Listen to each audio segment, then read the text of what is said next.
O termo mãe solteira, embora seja de conhecimento comum e compreendido pela maioria, não revela realmente o que está acontecendo. Uma mãe que tem de criar um filho sem marido, na maioria dos casos, não está sozinha e não cria o filho sozinha. De uma forma ou de outra, parentes de um ou de ambos os lados participam do processo de criação. Com relação ao que foi dito acima, pessoalmente não considero essa designação correta e que reflita toda a essência do que está acontecendo. Atualmente, uma jovem mãe que cria um filho pequeno sem marido é um fenômeno muito comum. Há vários motivos para isso, mas o mais urgente é o divórcio. Hoje em dia, há muitos casamentos civis, que, assim como os casamentos oficiais, muitas vezes se desfazem. De acordo com as estatísticas oficiais, nos últimos 15 anos, a taxa de divórcio entre famílias jovens na Federação Russa variam de 52% a 80%, dependendo da região. Isso mostra que um grande número de crianças e adolescentes vivem em famílias monoparentais. Apesar do fato de que, por lei,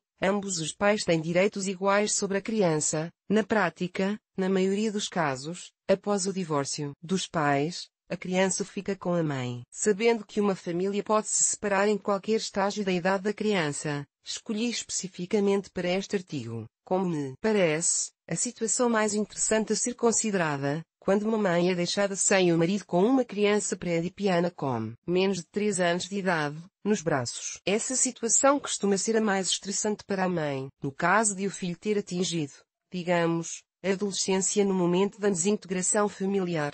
Estamos lidando com uma pessoa relativamente madura e independente que passou pelos principais estágios do seu desenvolvimento psicossexual em uma família completa, sem a participação do pai. Quando se trata de uma jovem mãe solteira com uma criança pequena nos braços, poucas pessoas em tal situação se sentem calmas e confiantes o suficiente. A maioria das mães após o divórcio se pergunta: como educar a criança? Uma mãe que está sozinha deve entrar em pânico e como deve se comportar? Vamos tentar entender.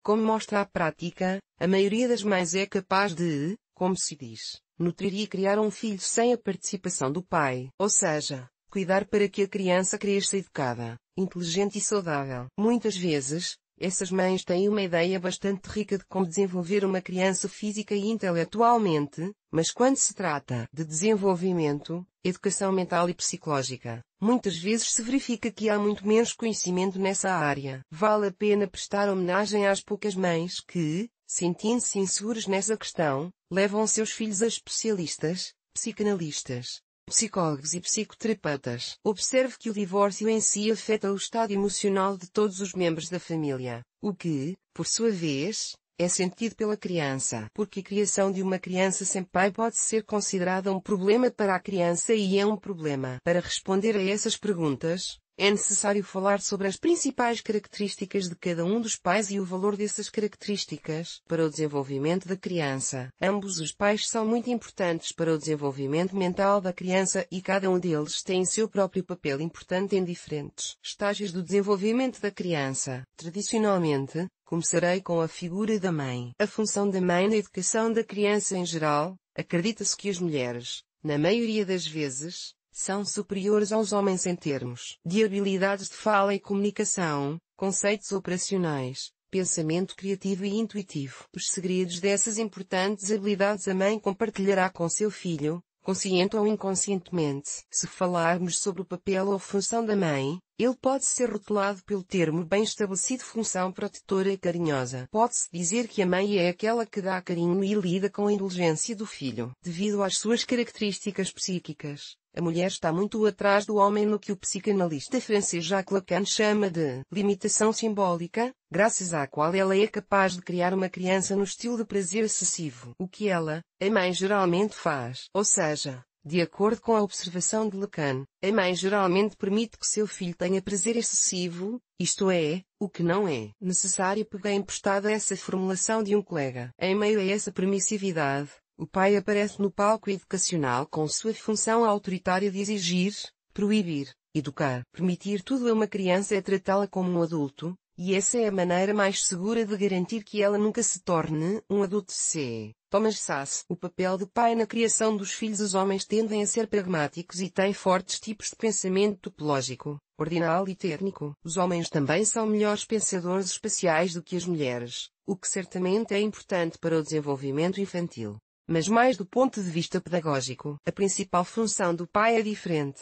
O pai traz a lei, a ordem e as normas sociais para a família, o que é chamado de pai simbólico. Essa lei se aplica tanto à criança quanto ao comportamento da esposa em relação à criança, desde que seu próprio pai não seja um pai fraco e castrado, mas seja a lei em sua família. Caso contrário, não há nenhuma figura paterna simbólica na mente da mãe que represente a lei e, portanto, nenhuma lei para proteger a criança de ambos os sexos do comportamento arbitrário da mãe que absorve a criança. A lei básica que o pai traz para a família é a proibição do prazer excessivo dado pela mãe à criança, uma restrição sobre o que não deve ser. Ou seja, o pai impõe uma proibição de certos tipos de prazer, como Freud escreveu, referindo-se ao relacionamento incestuoso entre mãe e filho. Para ilustrar isso, citarei uma famosa metáfora de Jacques Lacan. Ele descreveu metaforicamente os desejos inconscientes da mãe pela criança da seguinte forma: a mãe é como um crocodilo faminto, ansioso, para engolir a criança,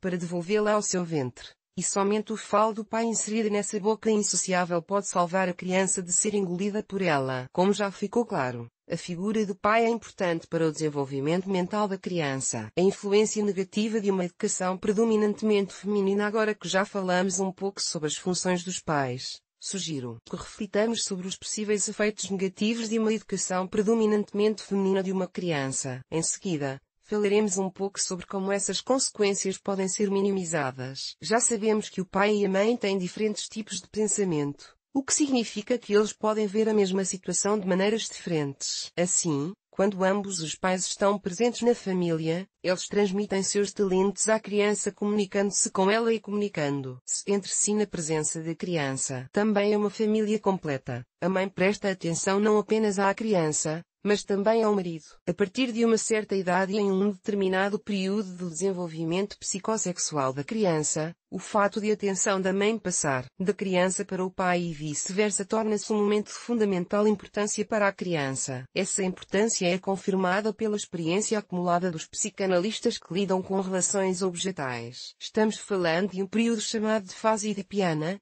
que ocorre entre os 3 e 5 anos de idade. Esse intervalo de idade é uma média. Ponto e vírgula. Na realidade, os limites dessa fase são pouco nítidos. Porque isso é importante, supõe-se que, em uma família completa, a mãe ama o marido e é amada por ele. O marido é a terceira parte e isso permite que a mãe seja uma mãe para o filho em vez de uma amante. Ou seja, a mãe compartilha suas aspirações maternais e desejos sexuais. Os primeiros ela realiza com seu filho e os segundos com seu amado marido no quarto. A mãe deixa o filho periodicamente, alternando sua presença e ausência. Quando não está com a criança, ela está com o pai. Depois de colocar a criança na cama, a mãe vai para o quarto do pai e se torna uma mulher sexy para um homem sexy. É essa ausência da mãe que contribui para a formação e o desenvolvimento da vida fantasmática da criança. A criança tem a oportunidade de começar a fantasiar sobre o que acontece entre os pais por trás da porta fechada do quarto dos pais, sentindo-se excluídas da intimidade especial entre os pais, invejando-os. As crianças recebem um forte empurrão para o mundo exterior, onde sozinhas encontrarão alegria semelhante. Vers Frederick Skinner. Essa situação ajuda gradualmente a criança a separar seus desejos dos da mãe. A sexualidade infantil da sexualidade adulta, genital. A criança percebe gradualmente que há uma diferença entre seu relacionamento infantil com a mãe e seu relacionamento adulto, entre mãe e pai. Tudo isso dá à criança a oportunidade de tirar as conclusões mais importantes e aceitar a palavra e a lei do pai, que afirma: o pai é mais importante para a mãe do que a criança. A criança não é tudo para a mãe e não é a primeira e única razão para a felicidade e satisfação da mãe. Ser adulto é ter direitos exclusivos sobre outro adulto. Para a criança, isso cria um padrão de comportamento no qual ela é um aluno na família, ela é educada pelo casal, mas de forma alguma deve reivindicar o lugar do adulto, mesmo que ausente da família. François Dot. No caso de a mãe não ter em sua mente uma imagem sexual e desejável de um homem pai, ela direciona todas as suas atrações para o filho, tornando-o sua continuação em todos os sentidos da palavra. Nesse caso, em vez de seu marido, a criança dorme na cama da mãe, tornando-se para ela um substituto inconsciente do homem. O pai, como objeto de atração sexual. A criança é involuntariamente forçada a tapar os buracos no narcisismo da mãe com o seu amor e, assim, aliviar a solidão da mãe. Depressão. O incesto leva à degeneração, à psicose e à morte. O incestuoso também. Os psicanalistas que estudam pacientes com câncer descobriram que a história desses pacientes geralmente inclui o fato de que a mãe e seu filho ou filha vivem no mesmo quarto e, muitas vezes, na mesma cama. O esquema, que chamo de mãe e filho, amizade, e não precisamos de um homem, pai, ocorre em famílias completas, onde a figura paterna é menosprezada e castrada. Mas, na maioria das vezes, o esquema mencionado acima é relevante para a situação em que a mãe cria o filho sem a participação de um homem, o pai. Estágios do crescimento de uma criança e formação de habilidades importantes para a vida. A partir da fase idípica, a criança desenvolve ativamente habilidades importantes, as bases do comportamento comunicativo e do papel de género. Quando a criança crescer e se tornar um adulto, a base estabelecida durante esse período influenciará seu comportamento e sua qualidade de vida. É claro que, para a formação completa dessas habilidades, a criança precisa da participação de ambos os pais. Quando um homem não participa da criação de um filho, a criança enfrenta outro problema psicológico significativo, a violação da identidade de género e, como consequência, dificuldades na formação do comportamento do papel de género. Esses problemas afetam negativamente a formação da personalidade de uma pessoa e levam à chamada perda de eu e à sociabilidade prejudicada. Um proeminente psiquiatra americano, Thomas Szasz, escreveu: as pessoas que não tiveram na infância condições para a realização de seu próprio eu e sua autoexpressão, lutam por isso durante toda a vida. E a primeira manifestação de sua verdadeira natureza é sempre acompanhada de um forte medo. Isso se aplica a todas as áreas da vida humana, incluindo o relacionamento entre os sexos. O que foi escrito acima se refere tanto a meninos quanto a meninas. Mas quero escrever um pouco sobre como a ausência de um homem na família pode afetar o menino e a menina separadamente. Criando um menino sem pai, que problemas pode enfrentar um menino criado sem o envolvimento do pai? Obviamente, esse menino não tem à sua frente um exemplo vivo de comportamento masculino e do papel social de um homem. Nessa situação, o menino se identifica demais com a mãe e, inconscientemente, adota traços femininos, o que leva a uma distorção dos traços de personalidade. Essa distorção da autopercepção, de acordo com vários psicólogos e psicanalistas, geralmente leva à formação de tendências homossexuais pronunciadas. Isso se aplica não apenas a meninos, mas também a meninas. Além disso, um menino que não vê seu pai na sua frente e não tem experiência de comunicação com ele, é privado da oportunidade de aprender as características do pensamento e da percepção masculina, em particular, e de uma oportunidade completa de se identificar com um homem, o pai, em geral. Além disso, os meninos geralmente se tornam objeto de deslocamento da agressão materna, que é causada pelo comportamento de um pai ruim. Afinal de contas, eles, o filho e o pai, são do mesmo sexo. Criação de meninas sem um pai. Quanto às meninas, a ausência de um pai na família também pode causar alguns problemas. Com um exemplo de relacionamento normal entre mãe e pai, uma mãe feminina e um pai masculino, a menina forma sua própria imagem de mulher, identificando-se com uma mãe feliz e feminina em vez de uma mulher fálica deprimida. A ausência de um pai na família faz com que a menina tenha dificuldades em identificar seu papel de género. A falta de experiência com um homem, o pai, desde a infância pode causar dificuldades. Por exemplo, na forma de ansiedade grave, ao se comunicar com o sexo oposto e, como consequência, dificuldades em formar um casal. Além disso, a ausência de um pai pode causar nas meninas a necessidade de hipercompensação da atenção masculina, ou seja, uma necessidade excessiva de atenção masculina. Muitas vezes, há uma situação que serviu de motivo para a formação de um nicho separado no folclore popular. Trata-se do relacionamento entre esposa, marido e sogra, ou seja, uma situação em que a esposa e sua mãe se unem contra um homem, e ele, por sua vez, é forçado a mostrar engenhosidade para não ser vítima dessa coalizão. Não é incomum que essa união, impulsionada por desejos inconscientes, agite-se ativamente contra o pai. As filhas são mais frequentemente agitadas ao fim de expandir a união feminina contra os homens. Muitas vezes isso acontece e funciona em famílias completas. O que dizer quando não há um homem na família? É possível imaginar como uma menina que cresce em uma família assim tratará os homens quando se tornar adulta. Manipulações das mulheres contra o pai ruim após o divórcio. Os filhos se tornam regularmente o meio de vingança da mãe contra o pai ruim e todo tipo de manipulação dele. A mãe, sob vários pretextos, não permite que o pai veja o filho, e o filho é informado de que o próprio pai não quer vê-lo, o que fomenta o ódio do pai no filho. Esse é um bom exemplo de arbitrariedade materna na ausência do pai, que simboliza a lei. Ou seja, a arbitrariedade da mãe se torna a lei. A criança não tem escolha a não ser internalizar a lei da mãe. A ilegalidade é a lei, o que é um bom terreno para a formação da perversão narcisista e outros transtornos de personalidade. Como psicanalista e conhecendo o papel dos processos psíquicos inconscientes na vida de qualquer pessoa desde o nascimento e até mesmo antes, gostaria de salientar a importância da história familiar para uma criança. Tudo o que aconteceu com os pais, individualmente, antes e depois de se conhecerem, afeta a vida psíquica dos pais e é transmitida à criança. Isso significa que a criança está inicialmente condenada a absorver e processar, consciente e inconscientemente, os produtos dos aparelhos psíquicos de seus pais e até mesmo dos pais e avós de seus pais. E se acontecer de a família se separar e a criança ficar sob os cuidados da mãe, ela terá uma enorme responsabilidade. Responsabilidade pelo estado mental da criança. A mãe terá de se esforçar muito para não criar ou minimizar o complexo da ausência de pai na criança, dando a ele a chance de construir, no futuro, sua própria família completa e a oportunidade de criar seus próprios filhos mentalmente saudáveis. Recomendações para mães que criam um filho sem pai. O que deve fazer uma mãe que não quer complicar a vida de seu filho, tornando-o vítima do narcisismo materno, mas deseja que seu filho tenha um bom futuro? Na maioria das vezes, a separação dos pais é um processo demorado. Tanto os pais quanto os filhos sofrem. A mãe pode tanto agravar quanto minimizar esse sofrimento. Deve-se entender claramente que a criança não é culpada pelo fato de os pais estarem se separando. Portanto, você não deve privar a criança da oportunidade de ver o pai, se essa oportunidade estiver disponível. É claro que a mulher enfrenta dificuldades domésticas e psicológicas adicionais, mas vale a pena encontrar forças para não dizer à criança que tudo é culpa do pai, que o pai fulano de tal abandonou a mãe e a criança. Essas afirmações formam na criança complexos e atitudes negativas não apenas em relação ao pai,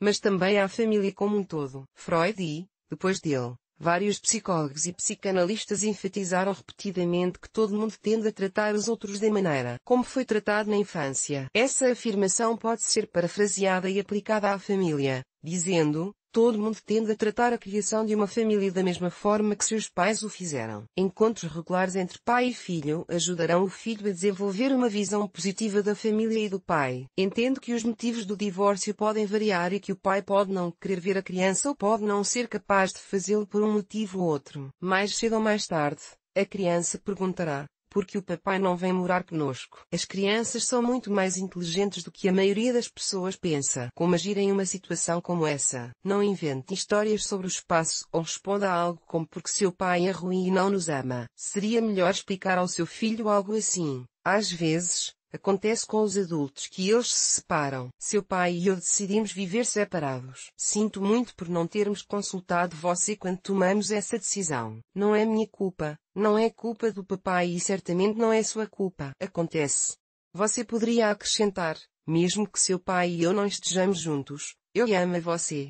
E assim por diante. É claro que é improvável que essa resposta satisfaça totalmente a criança, mas não há agressividade ou agitação nessas palavras. Acontece que o pai morreu e, nesse caso, também não vale a pena enganar uma criança pequena, contando sobre o espaço. Você pode dizer honestamente à criança que o pai morreu. Vou explicar citando a obra de Freud, Interpretação dos Sonhos. A criança não está familiarizada com os horrores da decadência, do frio sepulcral, do nada sem fim e de tudo o que está associado à palavra morte na visão dos adultos e que está presente em todos os mitos sobre o além. O medo da morte é estranho para ele, e é por isso que ele brinca com essa palavra terrível e ameaça outra criança: se você fizer isso de novo, vai morrer como France morreu.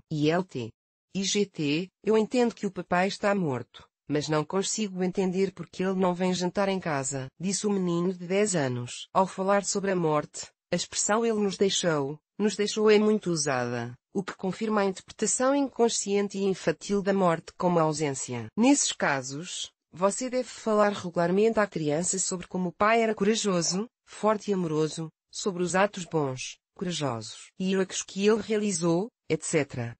Tudo isto permitirá que a criança forme uma imagem positiva do pai, e o menino se identificará com ele. Não se esqueça de que o exemplo de coragem pode servir não apenas para o pai da criança, mas também para o pai da mãe ou pai, avô, um professor, um vizinho, um irmão, um amigo da mãe ou um treinador em uma sessão de esportes pode compensar parcialmente a ausência do pai na família e se tornar um objeto positivo de identificação. Foi amplamente estudado e comprovado que o aparecimento de um novo marido para a mãe tem um efeito favorável sobre a criança. Entretanto, o surgimento de um novo homem na família é mais tranquilo se, no momento de sua chegada, a criança ainda não tiver atingido a adolescência e o novo marido não trouxer seus filhos para a família. Enfatizo. Isso não é uma regra, mas dados médios. Se a mãe não conseguir se casar novamente, ela deve evitar manipular os filhos e demonstrar deliberadamente sua tristeza com relação a isso, apoiando-se em encantamentos como os homens são todos ruins e não confiáveis, mas somente a mãe nunca o deixará e o amará para sempre. E não há necessidade de culpar a criança pelos pecados que o pai cometeu. Criar um filho no estilo filho é um substituto do marido é um grande erro. Por exemplo, o filho não deve ajudar a mãe porque seu marido a abandonou. A criança deve ser criada de forma a ajudar não porque o pai foi embora. Não é culpa da criança,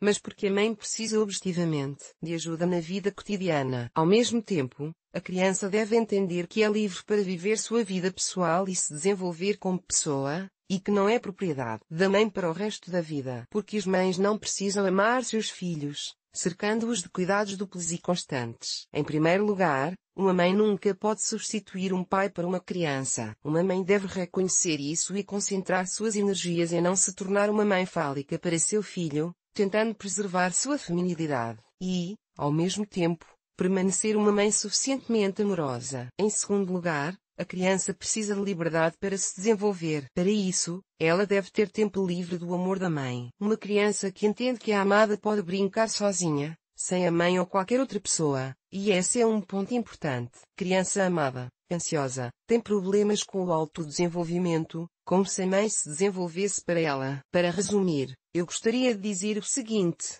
quando uma família se separa e a mãe tem que criar o filho sem o pai, é importante saber que a criança, acompanhando a reação da mãe, está tentando entender se ocorreu uma tragédia irreparável ou se é algo que pode ser resolvido. A mãe deve ter claro que, na ausência do pai, ela deve preservar ou criar uma imagem simbólica do pai na psique da criança, um pai fálico.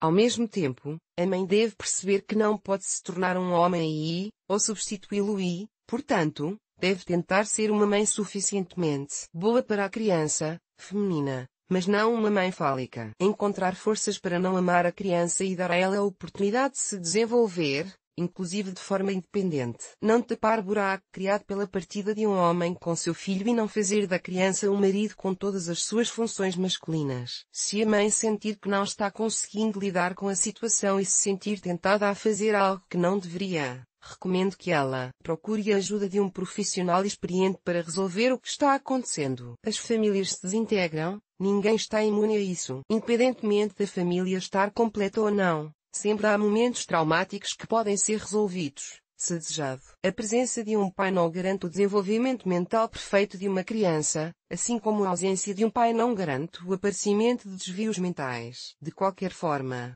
a criança é sempre produto de duas pessoas e nunca de uma só. A loucura de um ou dois pais. A criança pode processar e transformar em raízes criativas e, no futuro, usá-la em benefício próprio e dos outros. Portanto, se o divórcio ocorreu, não entre em pânico e coloque uma cruz sobre si mesmo e sobre a criança. Você deve reunir suas forças, pensar, munir-se de certos conhecimentos e seguir em frente com sua vida.